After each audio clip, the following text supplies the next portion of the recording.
Yes, sir. Yes, sir. We are back for our final March Madness edition episode. About time. And I believe we are episode 26 total of the Blue Bloods podcast. Is that right, Brandon? Oh, I want to say 27, but you might be right. I think it's 26. I think I don't count our bonus interview episodes. Oh, okay. So no, I just 26. Okay, 26. yeah. Or our game time interviews was kind of what we've been calling them. But which, speaking of, we've got some pretty good guests coming up on the docket. We are hoping to really load up the late spring and summer with just ideally a weekly guest every week. That'd be awesome. But at least, every other week, something to get us to the college football season. All right, Brandon, before we really even get started, I've got a lot of things to get off my chest right now. So just give me the floor for a couple of minutes here. First, it's all yours, off, man. If you're watching on YouTube, you probably noticed that my background looks a little different. Well, I just moved, which is also why we are doing this episode several days late, because it's been an awful move. Great crew that moved us. They were awesome. That helped us move, but getting settled and getting situated with a 7-year-old and a soon-to-be 1-year-old, I wouldn't wish that on anybody. Mm-hmm. So that's number one. And I'm trying to make this area work. I got a vision for it. It hasn't all come together. Once I get it all together, I will kind of break it down what I've got going. I don't even know how much of my background you can see if you're watching on YouTube. If you're listening, you can't see anyways, whatever. That's number one. Number two, B. Holmes, last night was a special night for me. My father, it was, who is a public figure, I'll just leave it at that, was having sort of a send-off type night, and it was a special fundraiser for a nonprofit that he's a part of, or that he started with my stepmom, and I had the opportunity to speak at it. And there was kind of a who's list of guest speakers at this event, as well as just guests attending this event. So that, again, was another reason why I continued to push back the day we were going to record. It's like we were set to record one day, and I was like, hey, can you do tomorrow? And you were like, yeah, sure. And then the next day, I was like, hey, can you do tomorrow? It was either because my room wasn't set up, my equipment wasn't set up, everything was in boxes, everything was packed. I didn't have any time to get everything set up. Then I finally get everything set up, and then I start thinking about, oh, my goodness, I got to make sure I'm prepared. I got something to say. Nobody knows who I am. I'm the least known person on this lineup of speakers. Right. But it all came together. So it was a great night. In fact, shout out to Mark Fine, who some of you may have seen. He's been on NBA on TNT. He's filled in for Ernie Johnson. He was a big-time sports anchor in Florida. He's a Miami guy. Yep. He's local in Irving, works in a TV production company in Irving. He was actually the MC of the event, did a phenomenal job. I got a chance to connect and visit with him. I'm hoping that that connection, alignment, relationship, whatever you want to call it, could evolve into something cool as it pertains to what we're building with the Blue Bloods podcast and collegegametime.com. It was kind of cool, B. Holmes, actually, because I showed him the website.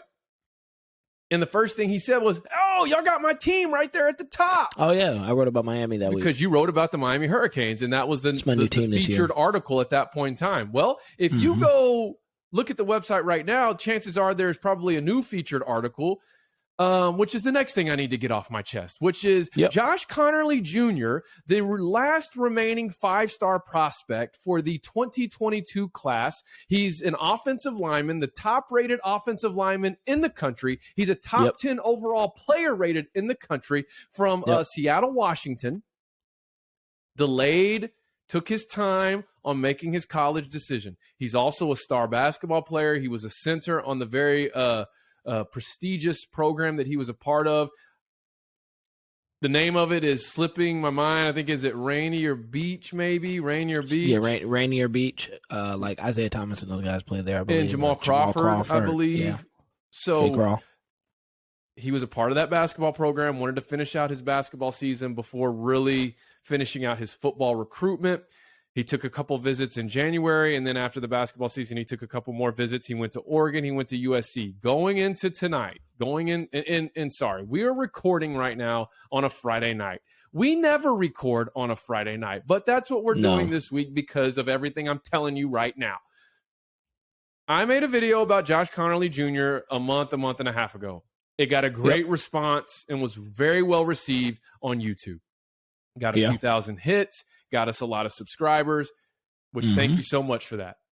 So I figured, hey, when it comes time for him to make a decision, now that we got the website up and running, I'll put together a little quick article, quick write-up on whoever he commits to, put it out there, and, see if we can get some more engagement and interaction with people who are reading and listening to our content.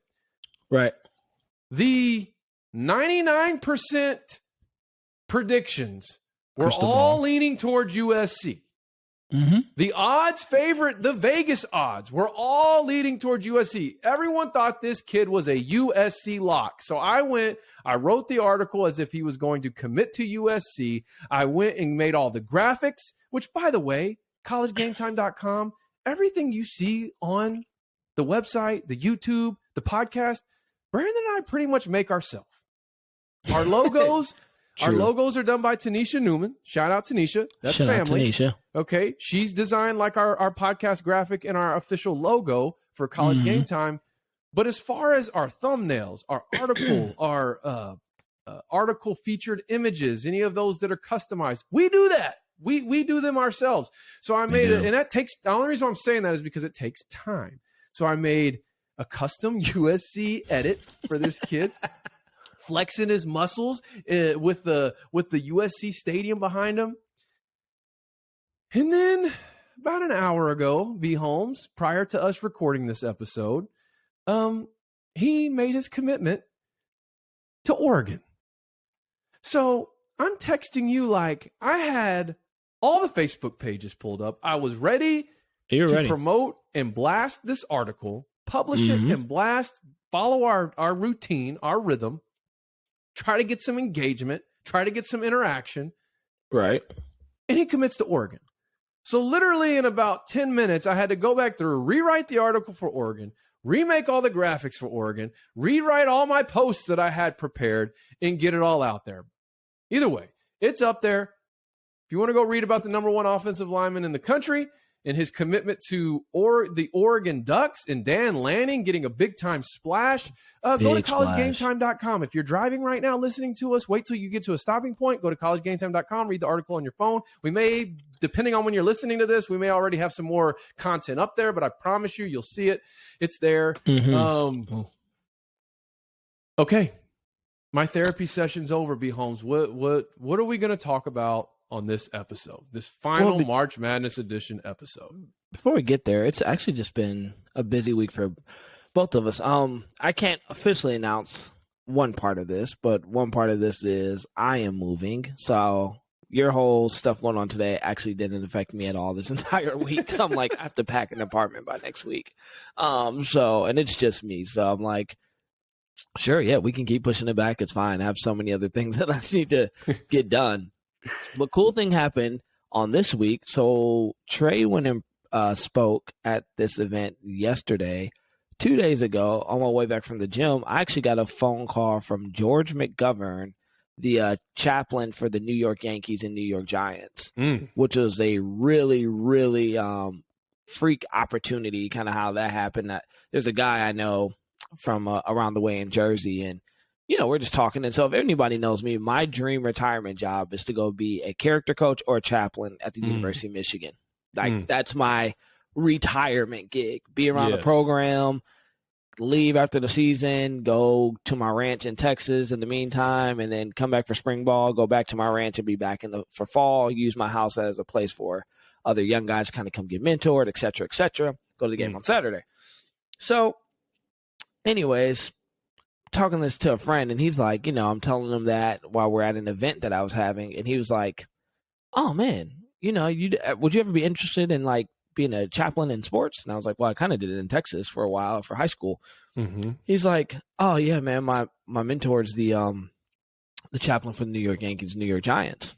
Oh, I'll connect you. And I was like, okay, you try not to get too high about it because you're like, you just never know how these things are going to kind of come through. And I'm not saying people are liars. You just know people get busy. Yeah. Sometimes people get caught up in conversation. You're just like, all right. Now, I don't doubt this guy because this guy is very like outstanding, great character. And yeah, literally, I just get tagged on his email like the next day. Hey, Pastor George, this is Brandon. We'd love for you to connect. And so he ended up calling me, man. And we had some really good conversations. Supposed to meet up with him and the chaplain for the Tampa Bay Buccaneers and the chaplain for the Jacksonville Jaguars once I move. So I am moving to Florida. I can't announce that part. So I'm moving to Florida next week. So once I get down there, just going to start kind of connecting with these guys and see. They checked out the stuff at College Game Time and they're like, yo, this is nice. I like this. So I don't know, man. I just feel like College Game Time is just, the whole conglomerate, not just the Blue Bloods podcast is. I just think something special is happening here. And it's just kind of been like these like little chain, small increments or small deposits. And then it just kind of seems like everything's kind of coming full circle. So exciting news. But anyways, about this hold episode. on. On that note then, since we're we're there. Putting some seeds about like some teasers out there. Another benefit of last night at the event I was at, had the chance to connect with a former OU player who also spent some time in the NFL and is still playing now. I'm just not sure which league he's in, but he's spent some time in the NFL, played at OU, and a former SMU player who has a phenomenal story. Both very interested in getting on our podcast. I got in a zone last night where I'm just with all these people. The great thing about having this website is just being able to pull it up on your phone, say, go check to your this phone out. right now. Check us out right now. Yeah. Yep. So couple there, and then another former Nebraska player. So our Nebraska fan base that may be listening, they love this. Who also won a Super Bowl with the Patriots. So it's kind of like you said. You can line it up, but it's getting it officially scheduled on the books and recorded. So right now, at this point, I'm in a boat in position to just follow up and make sure these leads, so to speak, come through. But definitely have some exciting prospects and potential for our Blue Bloods podcast and really just our College Game Time brand and what we're trying to build. I mean, if you're a first-time listener, you got to understand, we started this in August of 2021. Week 0. At the beginning of the college football season. Within a month and a half of doing this, we were contributing video content and written content for Sports Illustrated and the Fan Nation Network. And by Thanksgiving, we had realized we had started spending so much of our time with Sports Illustrated that it was beginning to take away from what our dream was, which was to build something from the ground up. At that time, we didn't even have the Blue Bloods College Game Time separate. I mean, we didn't have any of that yet. No, man. But we stepped away from our SI stuff, and we went all in on our podcast, our YouTube channel, and then went to work on getting a website built, which did launch over March Madness. Yep. And by the way, B. Holmes, I need to say this. Our numbers, the number of people we had reading our content in those 3.5 weeks of March Madness exceeded 30,000. That's huge. Thank you so much. If you were part of that and you're supporting and you're doing that, we appreciate it. You've actually put us in a place where we're now in a conversation with Google about getting monetized on the website. Our YouTube currently is monetized. So we are full steam ahead with trying to turn this into more than just a hobby, but really make this a living and a career. And those of you that have been listening from day one, thank you. Those of you that are just now joining. So let's get in then to March Madness. I kind of want to reverse engineer the last weekend of the madness. Okay. That's fine. So we're going to go in reverse order, where obviously the most recent thing that happened, which was early in the week. Right. But it was still the final sort of end piece to March Madness, which was Kansas defeated North Carolina to become national champions. We actually had a written piece on College Game Time about that. Got a good response. Got some good feedback on that as well. But here's the question I have for you, B. Holmes, and I kind of want to kick this around a little bit. Bill Self. Yeah. Phenomenal body of work. Not just at Kansas. I mean, his entire coaching career. With Coach K retiring, is Bill Self now the top active college basketball head coach? I would say yes, only for the fact that what's his name, Mark Few, choked again with Gonzaga. He's never won one. Yeah, he's never won one. I think if they could have pulled through and won one this year, it would have been the perfect. This is just my opinion. This would have been the perfect passing of the guard per se. If actually, I'm going to say it still is the perfect passing of the guard. Yeah, I would say Self would be. I mean, it's weird, like, because Kansas is always good. Yeah. Like, no one denies Kansas. But it's like, in my personal opinion, they're like sneaky. They're not like this team that just blows you away every time. I feel like every time Kansas makes deep runs, people are like, oh, yeah, Kansas. Like, that's how I felt about them this year. Even though, because of what, they were number one and seed on their side of the bracket, correct? Mm-hmm. Yeah, even then, I was like, oh, okay. Kansas. Like, I wasn't, like, expecting. I had about probably 8 other teams I would have picked in front of them. And Self has kind of had this continuous reign of success. And maybe, you know what? Maybe he doesn't get as much attention as he should have due to Roy Williams at UNC. Like, what was it, Boeheim? What is Boeheim? Like, there's kind of been this, like, gatekeeper-esque of the original guys. So, yeah, I would say he probably is definitely, like, the next guy up. I think he has a sweet situation up there at KU. Great program. I think the only thing that makes me go, let's see, is what's going to happen with the Big 12 now that Texas and OU are kind of shifting. Where does he land? What role does that play in that? I want to revisit that after we finish this, because that's kind of the next thing I want to talk about before we get into the Final Four piece. But here's my take on it. So I think obviously you have Coach Cal, right? Yeah. I'm just saying you got to put him on there. I got you. No, Jay Wright, Villanova. I mean, now I would put him over Self. Okay, I wouldn't, and here's why. The reason why is because his success hasn't been as sustained for as long as Bill Self's. To your point, we kind of forget that, one, Self has been at Kansas for nearly 20 years. Mm-hmm. I think 03-04 was his first season. I'd have to look it up. It was either 03-04, 04-05. Was his first season at Kansas. Won it all in 2008. Remember the game against Memphis? It was actually Coach Cal's. Yeah, with Derrick Rose, and then Chalmers hit the shot. So, and then it's kind of like they went on this championship drought for the last 15 years, whatever it's been. So you're right, 2003. Was it 2003? 2003. But if you look at his history, the guy is in the Elite Eight. Almost half of the years he's been in the NCAA tournament, and he's been in the NCAA tournament like 20-something years straight.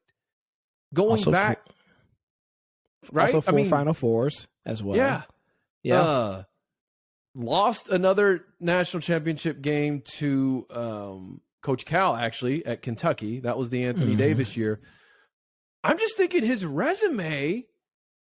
I mean, look at the Big 12 titles he's won, regular season. Look at the Big 12 conference championships. Look at the Elite Eights, the Final Fours. And now it's like I think getting that second championship was kind of just that ultimate validator, or maybe that's not the right word, but that final stamp of approval of he's the elite. He's in the elite of the elites. And who knows, Kansas could win a couple more before he ends up leaving, but at least he can say he won 2. And then you pair that with all the other tournament success, all the other regular season success, sustained over, 2.5 decades. Because even prior to Kansas, he was at Illinois, won was in the tournament every year at Illinois. Mm-hmm. Prior to that, he was at Tulsa. In his last season at Tulsa, he took them to the Elite Eight. So the guy can coach. He's a winner. Coach.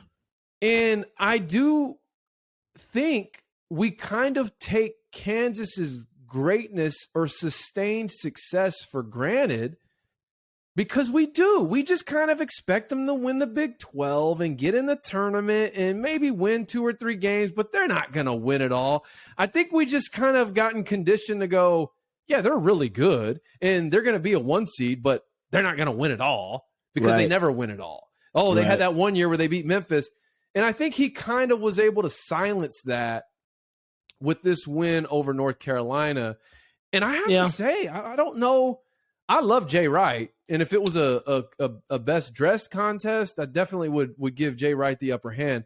But I think you've seen his dynasty with Villanova really start to take shape over the last decade. Yeah, 2 decades. 5 to 10 years, whereas Self's has been over the last 15 to 20 years. So that's the only reason why I think I would put Self. And we can't forget Rick Pitino is also still an active head coach. That's true. I just thought about him too. One thing I want to say, though, because I pulled up Self, right, compared to Jay Wright. So Bill Self, let's just take his reign at Kansas, 2003 to now.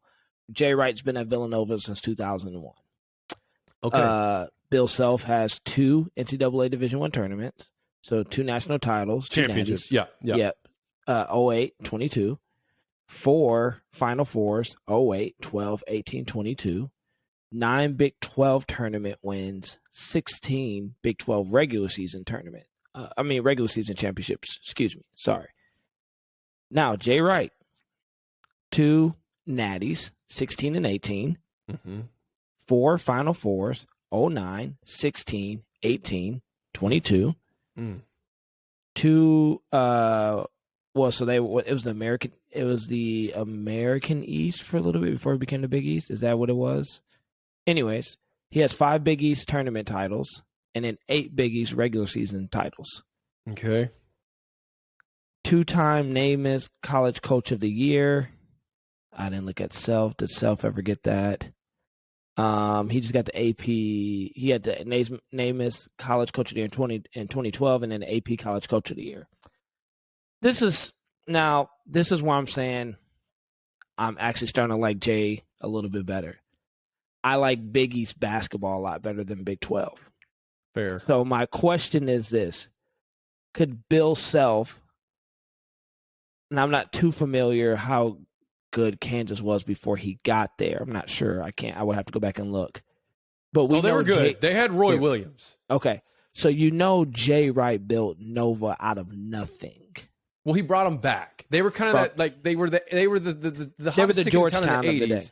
And I think that American East you're looking at was when he was at Hofstra. So he has been in the Big East since 01-02 with Villanova.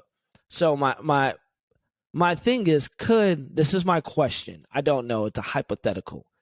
Could Bill Self do what he's doing at Kansas in the Big East? Fair question. That's why I would go with Jay Wright. As much as I don't like to, because he's beat Michigan like 3 times. It's like every time we play, I'm like, we're going to lose. We just can't figure him out. But I just think the Big East is a harder conference in its entirety from top to bottom.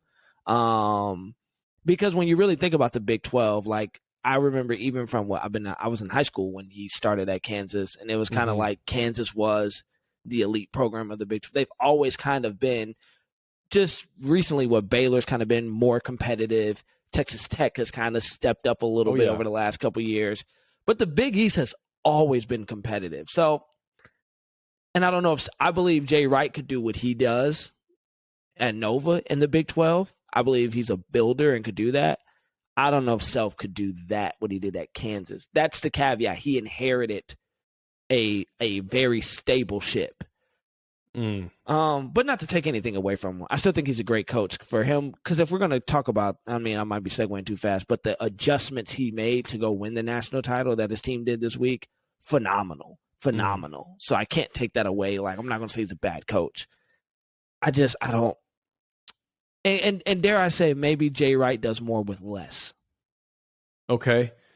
And I'm actually looking now when you talked about the Big East, because I would right now today pick the Big 12 as the tougher conference than the Big East. However, I would not say that over the tenure of the amount of years that we're talking about. I guess I'm looking at Villanova thinking they won those 2 championships and got to another one there in like such a short window of time. I had forgotten even how much sustained success he's had over the last 20 plus years. Yes. And I'm looking now, remembering Pitt had some tough teams. They were in the Big East. Louisville with Rick Pitino won a national championship. They were in the Big East. Yep. Syracuse was a Big East team. UConn winning national titles. Yep. Big East team. So I see that argument. I don't think you could go wrong either way. Yeah, me neither. But I'm going to give you a revisionist history story now that most people know, but I think most people from this fan base know, but not most people know generally speaking. Do you know where Bill Self almost ended up coaching? No. Arkansas. He was set to be Arkansas's next head coach to replace Nolan Richardson. Really? He was coming off of his, I believe it was when he was coming off that Elite Eight season at Tulsa. Mm-hmm. And I'll let all the conspiracy theorists explain what they think happened. But if you don't know, Nolan Richardson's tenure at Arkansas did not have the happiest of endings. And things have since been all smoothed over and everything is in a good position. In fact, the court is named after Nolan Richardson now. Mm-hmm. But kind of at the last minute, they pivoted and they hired Stan Heath, who had 1 year of experience as a head coach at, I believe, Kent State. It was, now granted, it was a successful season, but he had a lot of years under Tom Izzo. Went with him, and his tenure fizzled out pretty quick. Then we hired Pelfrey, the former Pitino player and assistant, and also more recently was an assistant for Billy Donovan at Florida, but hired him. His tenure fizzled out quickly. Then we got Mike Anderson. He helped rebuild some things, but he seemed to hit a ceiling. And then now, over the course of that 20 years, we get Musselman in there, who's really seemed to have awakened the giant. But getting back to your original point, had Self come in at that point in time, he may have been faced with a more similar situation that Jay Wright was faced with at Villanova, where, it's a prestigious program, but it's in a state where it needs some rebuilding and some. It's like I said, Richardson. Now, granted, they did win the SEC tournament with Joe Johnson right there, I think a couple years before he got out. But anyways, that's just a quick story on Bill Self. So yeah, I guess last question before we move on, because I want to kind of get into that Big 12 a little bit more, just right now, actually. But would you put Self and Wright, either or over Pitino? Separating from Pitino's drama, just his pure coaching, pure coaching resume. No. Pitino he's like the Godfather, man. I think because of all the drama, people forget how phenomenal of a basketball coach he is. Like, phenomenal guy. It's unfortunate that that's not what's being highlighted at this point of his tenure or his legacy. Let me say that. To me, because growing up in Detroit, man, like, everybody knows Rick Pitino. Like, he's the dude in the North. Like, Coach Pitino. Yeah, definitely. Because when I think about, like, passing of the guard and who's top, I think about entirety, not just like coaching record, but I think about notoriety. I think about like influence. If you walked into the room, are people going to be like? So I'm going to be honest. If Bill Self walked in the room, I would probably be like, "Yo, that guy looks mad familiar," and somebody would have to be like, "Oh yeah, that's Bill Self," and I'd be like, "Oh, okay." Jay Wright, maybe a little more because he has that George Clooney look. Like, but still, it's newer. His success, to me, his national brand success is way newer. Pitino is just that. Like, it's Pitino. So, like, if he walked into a room right now, you're just like, oh my God, like, you see who it is? Like, it's Coach Pitino. Like, there's just this different. I hate that all the drama went down because I think it just took away from the greatness of the coach and I would say, to me, I feel like Pitino probably has like this aura around him. I feel like Bill Self is like the guy I see at my local Walmart. You know, nothing against him. Just I would see him. Jay Wright, he reminds me of a dad that like lives in Frisco. You know, but I wouldn't be like nervous to meet him. I'd be like, oh, good to meet you. You know, great to meet you. Rick Pitino, I don't get starstruck a lot, but I believe if I like saw him, I would be like, oh my! I would be like if I met Jay Wright, I'm not like, yo, guess who I just met? I'm just like, oh, okay, right. You know, oh, I didn't tell you. I was walked past Jay Wright the other day. Yeah. If I meet Coach Pitino, I'm texting every guy I know that likes basketball. Like, you would not get. And I don't ask for. I've met a lot of people with influence. Yeah, that's not a flex. I'm just saying I don't ask for pictures a lot. Hardly ever. It's like my rule not to. Coach Pitino's a guy I'm like, yo, you mind if I get a picture real quick? Because that's a picture you frame on your wall. That's a picture you put in a picture frame. So all that to say, because I think there's levels to this, not just there's a whole thing that comes with that. No, drama aside, no way, not even close. Drama aside, there's just one thing that really just irks me about Pitino. And it's not even Pitino's fault. It's the media's fault. Yeah. When he was at Kentucky and Nolan Richardson was at Arkansas, that kind of became really the beginnings of the Kentucky-Arkansas basketball rivalry. Right. I don't want to say the beginnings. Obviously, Sutton left Arkansas to go to Kentucky. I don't want to say the beginnings of it, but it was really a prime time for that rivalry because both teams won national titles in that window of time. Both teams went to more than one Final Four. Arkansas obviously went to back-to-back national championship games. And then Kentucky won a couple, but I think only one of them was with Pitino. And they ran the exact same style of defense and offense. Let me say it this way. They both had the same philosophies. Yeah. But the media spoke about Pitino like he was this innovator and basketball genius. While Nolan Richardson, who was doing the exact same thing and had been, if you look at his entire history of coach, it just got written off as, oh, they're playing street ball. They're not playing organized basketball. I mean, so they're doing the same exact thing, yet Pitino's getting crowned as like this basketball genius, and Nolan Richardson's being told, oh, he's just out there playing street ball. They ain't playing organized ball. He just got really good players, and they're just out there. Yeah. There's no real coaching going on. And that that bothers me as a Razorback fan, and obviously as a Nolan Richardson fan, because I do think that those Arkansas teams, those great teams of the 90s, it's like the media was always trying to take something away from them.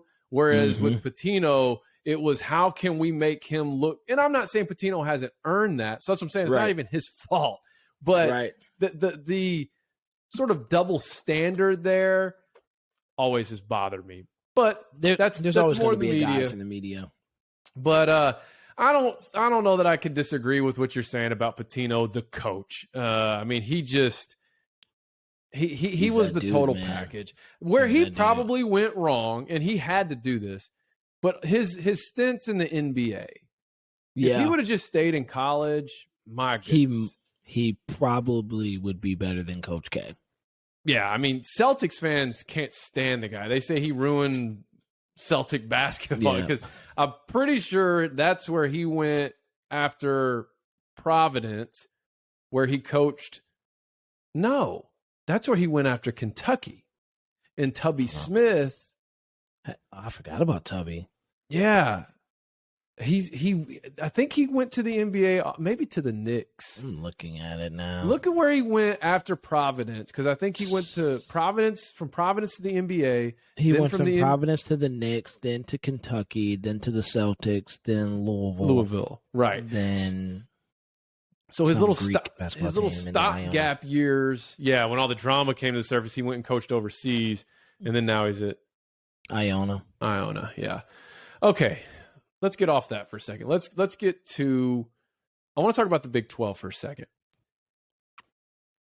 I think this conference is becoming the SEC West, or not even SEC, how we view the SEC in football. I think that the Big 12 is becoming that in college basketball. And I could almost make an argument that them losing Texas and OU and gaining Houston. Oh, I forgot about it. Yes. Oh, yeah. Yeah. The Big 12 is about to have 4 teams that could, in theory, be in the Final Four. Yeah. I'm not saying just these 4 teams, but like as of recent history, you've got Baylor and Kansas. I honestly think Baylor is about to hit a stride where they win 1 or 2 more, and Scott Drew starts to cement himself as one of those guys in the college coaching kind of history books. I think that you got Baylor, Kansas, Tech. If Mark Adams can continue to sustain what it appears he's building off of what him and Beard built initially, and then Houston. You look at what Kelvin Sampson is building, and I talked about this earlier this week in a staff meeting. I'll save this for the end. There's a quote from Kelvin Sampson I'm going to talk about because I have our final piece to this episode, and I'll bring it up then. But what he's doing at Houston has been amazing, and I think you're going to have 4 teams in the Big 12. It's already a dogfight every week. It's already a dogfight every night. Those 4 teams could compete for a national championship. I mean, heck, all of them have been in the Final Four in the last 3 tournaments. True.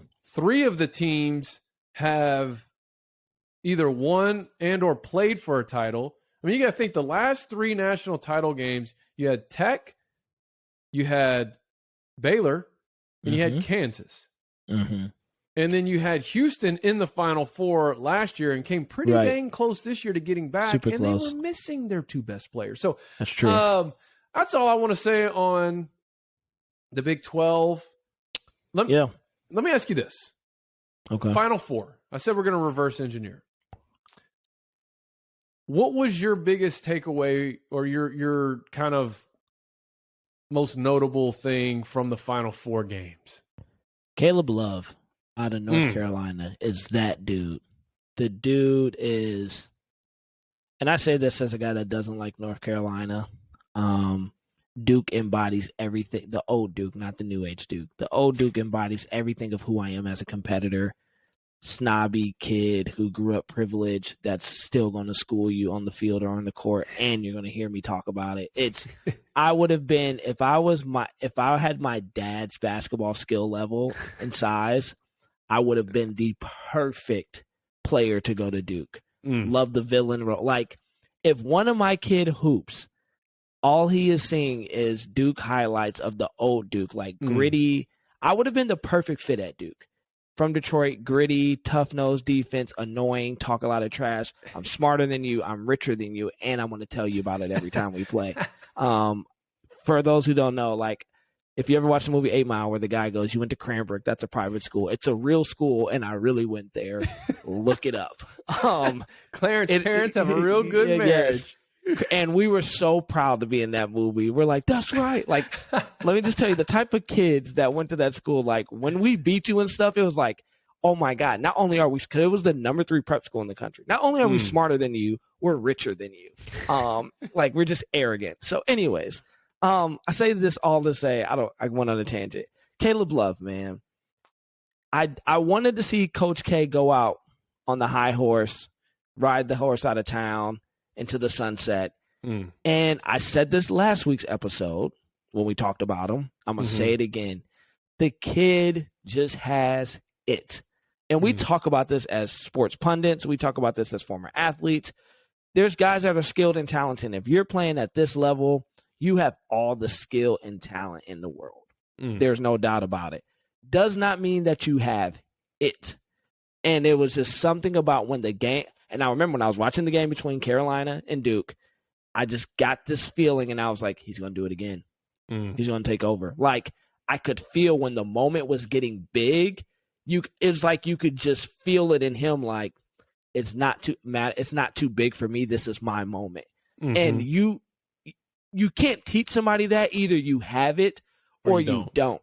And I'm watching him, and I was when the game was tight, I kept going, he's going to take over. It's a matter of time. Like, it's just a matter of time. Unfortunately, he couldn't kind of quite find that in the Kansas game. He was trying. It was close. He was trying. And I could respect it, because you know what? Even though he was trying, I believe every person that really watched him play this tournament was like, all he needs to do is hit one bucket. If he hits one, it's over. And I just got to give kudos to him, man. The kid, I was so impressed. I love his game. I love his tenacity. I love his confidence. I love his demeanor. He was just like my favorite part, honestly, of the NCAA tournament, one of my favorite players, but also my favorite part of the Final Four, because he really had me like, this guy can will. It was reminding me of like Cardiac Kimba when they had that run at UConn, when you were just like, oh, that's kind of like what Love was kind of giving me. So I don't know how his game will translate to the next level. I don't really care to talk about that right now. I'm just saying, for what he did in this tournament, just hats off to him, man. It was incredible, because I watched Carolina play every game. In every game, when they needed it, it was just, you saw it. It was a great. I love seeing that when I watch sports, when you can just see, and I think you get to see it a little bit more in basketball than you do in other sports, because football, you're depending, if you're a receiver, you need the ball to get to you. They can bracket you. There's so many ways to kind of get around. Basketball, you can't really run from that.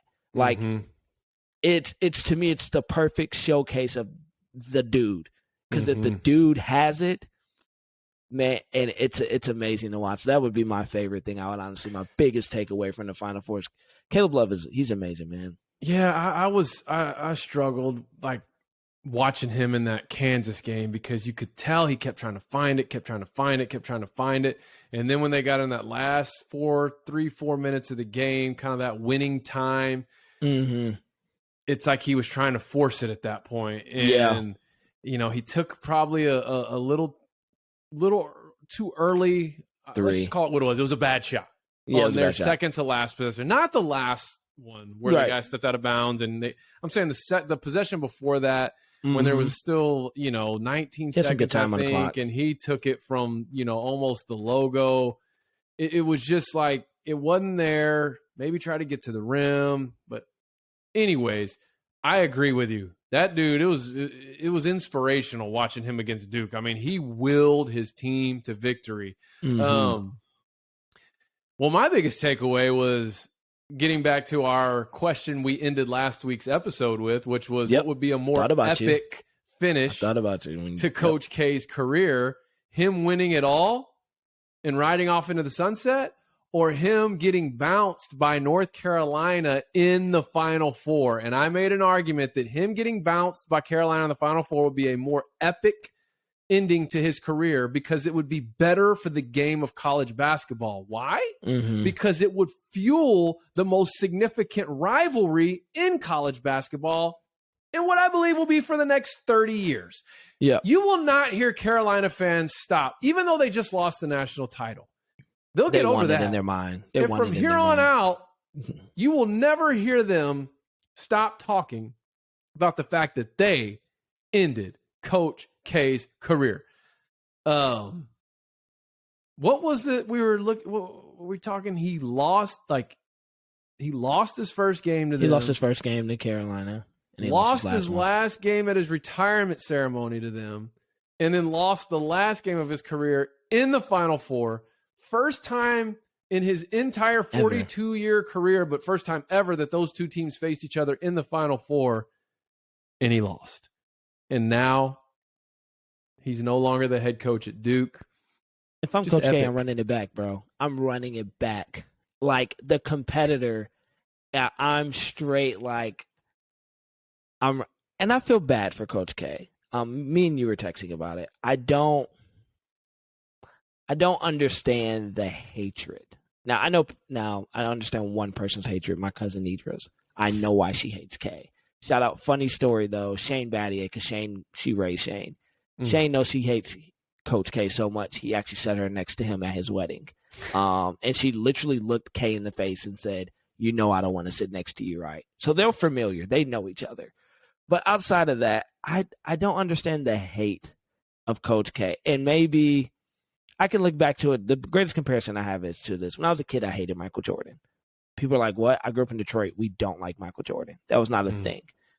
And I didn't like LeBron James for a while because of what he did to the Pistons. But as I've gotten older, you kind of start thinking, these are once-in-a-lifetime guys. You never get to see this again. The odds of this happening again, the run that K had, the success he had. It's undeniable. It's just like I appreciate it. So I just don't quite understand the ultimate hatred of Coach K and like Duke. Because to me, in my mind, I would almost envision this would be the team America loves to love. Prestigious academics. You don't, air quotes, cheat to find success. Coach K, the loyalist. Like all of these, you would think this would be the team America loves. But yet, man, I feel like unless you're just a straight Duke fan, everyone loves to see this guy. So I hate that it is that way. But I have a theory on that, though. I think it's a couple of things. I think one, it's fatigue, which is what you kind of just alluded to. You know, it's Duke fatigue, Coach K fatigue. Kind of like with Nick Saban and Bama, right? A lot of people are just over it. It's like, okay, can we get some parity back in college football? We get it. Bama is the best. You know, if you listen to you're not beating Bama. You know, that was just a whole, that became a bit on our show. Yeah. But even there's a discrepancy there where Coach K has, like Nick Saban, he'll still have a soundbite that just kind of surfaces from one of his press conferences that's just like a golden nugget of wisdom. I mean, I've taught leadership lessons on like a Nick Saban quote that he just shared in a press conference. For example, we try to teach guys to play with emotion without getting emotional. He said that at SEC, what do they call it? Media days. Like 2 or 3 years ago. And I took that quote and turned it into like a whole presentation. You kind of started losing that with Coach K. He kind of started stepping back from that spotlight of things. And it seemed like we are now on our third coach who actually handled press conferences with John Shire this past season. But before that, it was Capel. And then before that, it was Wojo. Yeah, well, Wojo got the job at Marquette. Woj got the job at Marquette. Capel's at Pitt. And then now finally Shire is actually going to be the Duke head coach. But it's like you had 3 guys who were set to be the guy. And it's like they, you know, got tired of waiting for K to finally retire. So they went elsewhere. I also think that he's gotten a bit more grumpy in his older years. You know, I think things really started shifting that year when he started chewing out the student section because he thought they were booing Capel when Pitt came to Duke. And like, I think he ended up apologizing for it, but that was a horrible look. I mean, he literally looked like a grumpy old man, like screaming, "Get off my lawn." Saban has his moments too, but a lot of times if you really listen to the sound bites of Saban when he goes off, it's one of 2 reasons. It's either because he's trying to motivate his team or he's trying to advocate for his team. Yeah, I agree. Coach K seems to have really like started to take a lot more personal. And it was more personal, his anger. Yeah. It wasn't so much about even with Saban's, you feel like it's very strategic. You feel like it's, okay, he's getting emotional right here and he's getting fired up and he's very passionate about what he's saying. But this is calculated. Right. Like this is by design. I think with Coach K, you kind of going, God, he's just very like old and grumpy and like angry and upset. Yeah. So I think those are part of why that hate has become so much more prominent. because you got to think back in the early 90s, it was there, but that's because you had like the polarizing figure of Christian Laettner, and they were just, they represented all those things that you were saying that the Team America loved to hate, and they just kept winning. They just kept coming back. And then it was like Coach K became this lovable figure that everybody, you know, particularly with like the Dunleavy, Jay Williams, like that. I feel like that squad, that was a great era. Everyone was a Duke person. And then somewhere over this last decade, when he's kind of started to take some steps back, I don't know. I think it might have been the one and done era.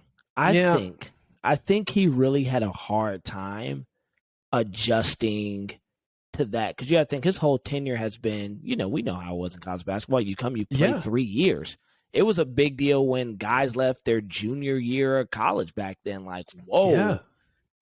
I think that's probably a huge part of it. I think, listen, I'm gonna say everybody cheats. There's a bag man everywhere, even at Duke. I don't care what anybody says. But I think, you know, with the quick, because if we think about the one, Calipari, shout out to him, there needs to be a documentary how he shifted the landscape of college basketball with the one and done. Oh, one and not done. It's a 30 for 30. Oh, I haven't seen that. I need to see that then. My bad. Oh yeah, it takes it back to Marcus Camby. But go ahead. Sorry. Okay, I think that's a big thing. I think that probably kind of, because you know, people from a former season of how stuff is done.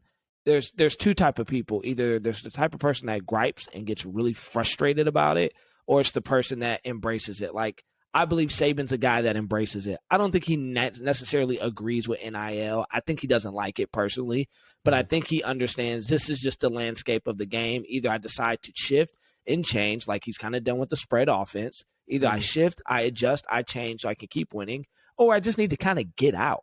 And I think K held on. I agree. I think he held on too long, because I think that really affected probably his mood in this, because he came in an era where, no, I'm going to go get these guys.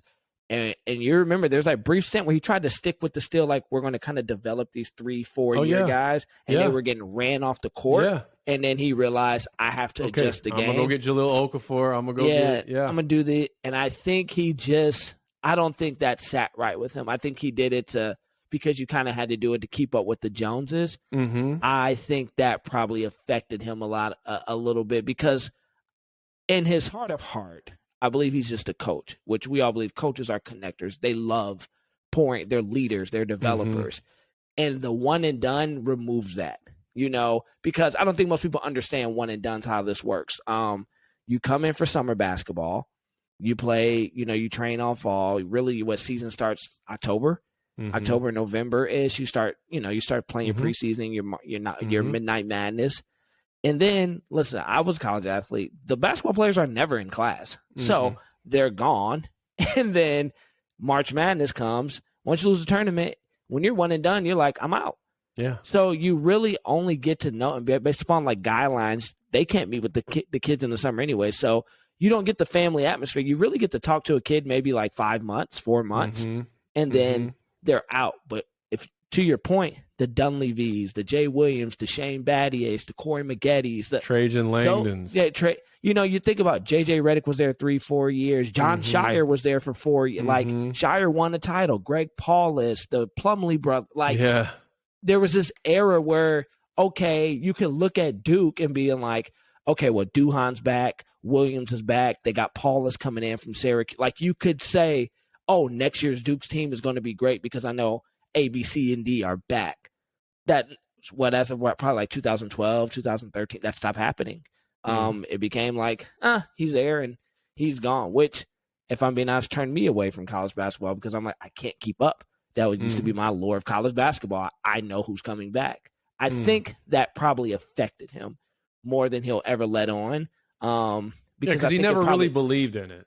He never believed in it, and I think it took away from probably, yes, he loves coaching basketball, but I think it took him away from what basketball actually meant for him, which is community, family, all these other things. And he probably should have retired a decade ago, but I agree. Such is life. Well, I say let's bring this to a close. I've got one last question for us to answer. And it's just essentially, in a nutshell, it could be anything. It could be a play. It could be a player. It could be a coach. It could be a quote. It could be a moment. What is your biggest takeaway from all of March Madness? It could be anything. Your biggest takeaway, like if there was something that either inspired you or motivated you or like just moved you about the tournament, what was it? I would say it's like it works hand in hand. Is one, you always prepare like it's your moment, so when your moment comes, you can take advantage of it, like St. Peter's. I think that's just like years of hard work, years of grit, years of grind, which I'm kind of like experiencing in my personal life. Like I've worked hard to get what I'm stepping into.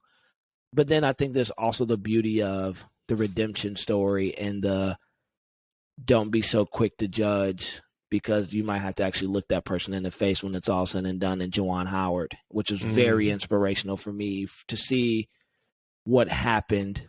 Obviously, we know what happened at Wisconsin. Right. To see how he kind of was like, and obviously you guys know I'm a Michigan fan, and I love Juwan. Be the national media punching bag for a little bit and knowing that's what everyone's going to talk about the moment you step on the sideline, getting bounced out of the Big Ten early, the Big Ten tournament early, and really just kind of a team that everybody said had no business being there, and just saying, which is one of my favorite lines in life, nobody's coming to save us. Nobody's coming to save us, so we got to go get it on our own. And so it's just like, I think they work hand in hand. It's just like this opportunity meets preparation. Like no one knows if you prepare right, if you train, if you stay disciplined, if you grind, if you hustle, I believe you're going to get your big break. Doesn't mean you don't have obstacles, you know, Right. in Juwan's case. Doesn't mean you don't have setbacks. We all have them. But how you respond to that is great. But then seeing St. Peter's, a team that nobody knew about. I didn't even know they existed, and I live an hour away from the campus. Like, that's just truth. Like, I had no clue. And how quick your life can change in the matter of your preparation, if it's ready. Because Doug, whatever his name is, or is it Doug? I don't know. The dude who shoots. Dude went from being nobody Buffalo, in virtually 2 weeks. He was a Buffalo Wild Wings NIL athlete, and now he's transferring to he's probably going to get picked up by a Power 5 school. 3 of their starters are going to get picked up by bigger name programs, and so it was just inspiring for me, because I'm like, okay, if you work, you grind, you put the work in, you stay quiet, because I'm sure they had that in them, like, oh, I could be here, like I deserve to be here, and when the moment came, they proved, oh, I deserve to be here, and those guys are going to get a chance to prove why they should be there. So that was very inspiring for me, man, just to keep working, especially with what we're building. And it's just like, you know, we're putting the work in. We got 26 episodes, ton of content. We've been grinding. Like, I mean, we have thousands of hours of content on our YouTube. And to know, like, tomorrow could be the day somebody stumbles upon this at work, and it's like, oh, by the way, Fox Sports is calling, and they want to pick you up and sign you guys to an exclusive rights deal. You know, you just never know. So you never know. Super inspiring for me, man. Well, to just piggyback off of that, mine was Coach Kelvin Sampson. And I started to talk about this earlier, but I wanted to save it for this segment. He said a quote, and he actually said it twice in March. He said it after they won the American Athletic Conference tournament. And then he said it after they won their Sweet 16 game against Arizona, I believe. They upset Arizona, who was the 1 seed, who I thought was head and shoulders above every other team in the field and was going to win the national championship. Houston beat them in the Sweet 16 to get to the Elite Eight. And he was asked again the same question, and he gave the same exact answer. And he said, in our program, well, let me say this. The question he's getting asked is, you're going to your 3rd straight Sweet 16. You're going to your 2nd straight Elite Eight. You were in the Final Four last year. How are you sustaining this success when you lost your 2 best players? I believe Marcus Sasser was the leading scorer. I don't know if the other one was the 2nd best player, but he was a big-time freshman. He actually ended up playing a little bit, I think, at the end of the season. But You lost 2 of your top guys back in December. How are you doing this? And he said, in our program, we believe in our culture. He said, we talk about when you water a tree, you don't water the leaves, you water the roots. And the roots of our program is our culture, and our players believe in it. And I think that's just a statement that's so profound because it's relevant to any area of life. You just talked about the journey we're on with this whole College Game Time Blue Bloods podcast, just sort of vision and journey. The bottom line is I take that as if we continue to water the roots. What are the roots of our life? The little things, the day-to-day disciplines, the daily habits, the hard things, the little things, those very minuscule decisions that start to compound over time, like doing a video, doing a weekly podcast, at least for this, interacting with someone, showing them the website, putting up an article, and not getting so wrapped up in how many views and how many hits or how many this and how many of that and when's this, when's that. No, let's just each day, I'm going to love my wife. I'm going to love my kids. Whatever I'm doing, I'm going to do the absolute best job I can do. I'm going to take care of my body physically, mentally, spiritually, emotionally. And then in due time, those roots produce these massive trees. Right. And then we've obviously listened to a series called Bamboo Season. Shout out Pastor Todd, Michael Todd. But I might mess this up, but bamboo is one of those trees or whatever that grows from the ground almost instantly. Yeah. It's like you put all this work into water and cultivate, and then boom, it just shoots up out of the ground. Yeah. And I think that that's also a season that everyone will have a chance to experience. So my last thing as we close out our March Madness, whatever your dreams are, water the roots of your dreams. Yep. Whatever that means. It might be making a decision right now to send a text to somebody. It might mean Googling a how-to for something. It might mean buying that domain name that's just burning within you. Take some sort of action right now. As soon as you finish this podcast, listen to the whole thing first.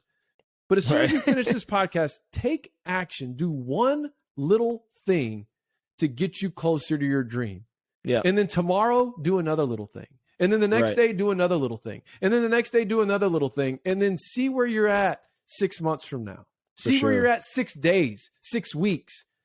Because I guarantee you, if you continue to water the roots to those dreams, it will only be a matter of time before they start to come true. What happens is most people will water, and then give up because they're tired of feeling like they're watering dirt every single day. B. Holmes, you said it on last week's episode. You said most podcasts flame out or go dead. They don't make it to 50. Don't make it to the 50th episode. And that's the thing is our vision right now, I'm thinking about the 500th episode. Yeah, same. Because I don't care if it's dirt. I don't care if it's a massive oak tree. I don't care what it looks like. I'm bringing that pail of water and I'm going to water the roots every single day until this thing gets to the place that we know it's called to be. So I'm signing off. That's all I got. It's Trey Smith. You can follow on Twitter at It's Trey Smith, all our other socials, TikTok and YouTube. It's College Game Time. Find us there. We're coming back on the socials, man. We're coming back. Absolutely. Instagram and Facebook, it's Blue Blood CGT. We're going to probably try to streamline that even more as well. But come find us. We're not hard to find. Real B Holmes on Twitter. And that's all I got, man. That's all I got, man. Well, we thank you guys. We appreciate you. Thank you for all the support. Thank you for our day oneers. We love you guys, man. Yes. And our newbies. Thank you guys for all the support. It's been a great run. Look out for our interviews, and the countdown to college football has begun. Until next time, y'all. Go. Peace. Peace.